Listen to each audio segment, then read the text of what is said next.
வணக்கம் நேயர்களே. நம்முள் பலருக்கு இருக்கக்கூடிய ஒரு பெரிய பிரச்சனை உடல் எடை அதிகரித்தல், தொப்பை வைத்தல், சல்லைகள் வைத்தல், இவ்வாறு பல பிரச்சனைகளை நாங்கள் சிக்கி தவிக்கிறோம் இல்லையா? இதற்கெல்லாம் தீர்வு என்ன என்பது எங்களுடைய உணவு பழக்க வழக்கங்களையும் இது தங்கி இருக்கிறது என்ற விஷயம் சொல்லியிருக்கின்றார்கள். இது நிறைய காலங்கள் யாரும் எல்லோரும் சொன்னதாலும் கூட அது நாங்கள் கேட்பதாக இல்லை. இப்பொழுது என்ன மாதிரி அது மீண்டும் சொல்லப்பட்டிருக்குன்னு சொன்னால், நாங்கள் சாப்பிடுகின்ற உணவு தான் எங்கள் உடலுக்கு சக்தியை தருகிறது. ஊட்டச்சத்துக்கள் அடங்கிய உணவை நாங்கள் உண்கின்றோம். ஆனால் உண்கின்ற பொழுது மூன்று விஷயங்களை நீங்கள் கவனத்தில் கொள்ள வேண்டும். அது என்ன விஷயம் என்பது தான் நாங்கள் இப்பொழுது பார்க்க போகிறோம். முதலாவதாக, நீங்கள் என்ன அவசரப்பட்டும் உணவை உண்ணக்கூடாது. உணவை உண்கின்ற பொழுது நீங்கள் தரையில் அமர்ந்து உண்ண வேண்டும். இதை சொல்லுகின்ற பொழுது உங்களுக்குள் எழுகின்ற கேள்வி எனக்கு புரிகிறது. மீண்டும் வருகிறேன். இரண்டாவதாக, அதிகமாக வாயை என்று காற்றை அதிகமாக உள்ளீர்த்து கொண்டு சாப்பிடக்கூடாதாம். வாயை அளவாக ஒரு அளவு திறந்து தான் சாப்பாட்டை வைக்க வேண்டும். இது ரெண்டாவது விஷயம். மூன்றாவது விஷயம், சாப்பாட்டை நன்கு மென்று சாப்பிட வேண்டும். நல்லா அவசரமாக போட அந்த கல் அரைக்கிற மிஷின் மாதிரி போட கல் விடுறோம். அப்படி இல்லாமல் ஆறுதலாம் மெதுவாக சாப்பிட வேண்டும். மென்று சாப்பிட்டதான் இது உணவு செரிமானத்திற்கு மிகவும் உதவக்கூடிய ஒன்றாக இருக்கும். நாங்கள் சாப்பிடுகின்ற சாப்பாடு செரிமானம் அடைய வேண்டும், அதாவது சமபாடு அடைய வேண்டும். அப்பொழுது தான் எல்லாம் பிரயோசனமாக இருக்கும். ஆனால் இன்று யோசித்து பாருங்கள், அமர்ந்து சாப்பிட வேண்டும் என்றால் எப்படி அமர்ந்து சாப்பிடுவது? ஆஃபீஸில் கீழே இருக்கலாமா, கடையில் போய் கீழே இருக்கலாமா, ஹோட்டலில் போய் கீழே இருக்கலாமான்னு நீங்கள் கேட்பீங்க.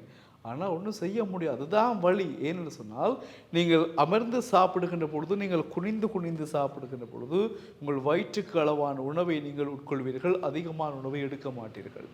இது நிரூபிக்கப்பட்ட உண்மை. இரண்டாவது, நீங்கள் தொலைக்காட்சியை பார்த்து கொண்டோ, வேறு அலுவலர்களை பார்த்து கொண்டோ, ஃபோனை பேசிக்கொண்டோ அல்லது ஃபோனில் ஏதாவது பார்த்து கொண்டு சாப்பிடுகின்ற பொழுது நீங்கள் சாப்பிடுகின்ற அளவு உங்களுக்கு என்னென்னு தெரியாது.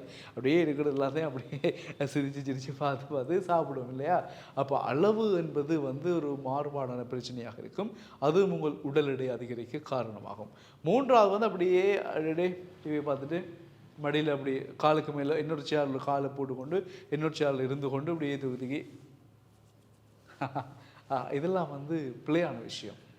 அழகாக உணவை மென்று உண்ண வேண்டும். முன்னோர்கள் சொல்வார்கள், வாய்க்குள் சாப்பாட்டை நீ வைத்தவுடன் அந்த உணவை 32 தடவை மென்று சாப்பிட வேண்டும். 32 தடவை மென்று சாப்பிட வேண்டும். அப்பொழுதுதான் அது சரியான செரிமானத்தை ஏற்படுத்தி உடல் எடை அதிகரிக்காமல் இருக்க பாதுகாக்கும்.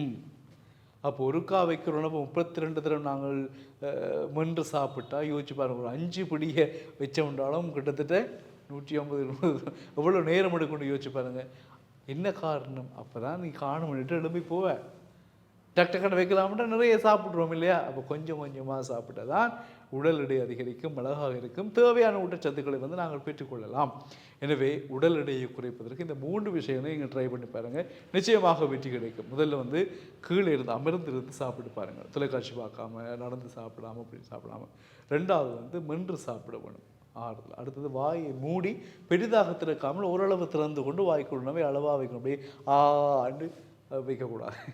யாரும் கோவிக்காதீங்க, வளமே நாங்களும் அப்படித்தான். எனவே இதெல்லாம் உடல் எடை அதிகரிக்க காரணமாகிறது என்பது சொல்லப்பட்ட விஷயம். ஆனால் அறிவியல் ரீதியாக இதற்கான தனி விளக்கங்கள் ஒன்றும் கொடுத்து உறுதிப்படுத்தப்படவில்லை. ஆயினும் நடைமுறையில் எங்களுடைய அனுபவசாலிகள் முன்னோர்கள் சொன்ன விஷயங்கள் இதுதான். பரிசித்து பார்ப்போம். வெற்றியானால் சந்தோஷம் இல்லையா? நிச்சயமாக வெற்றி கிடைக்கும் என்று நம்புகிறோம். மீண்டும் சந்திக்கலாம். வணக்கம் நேயர்களே.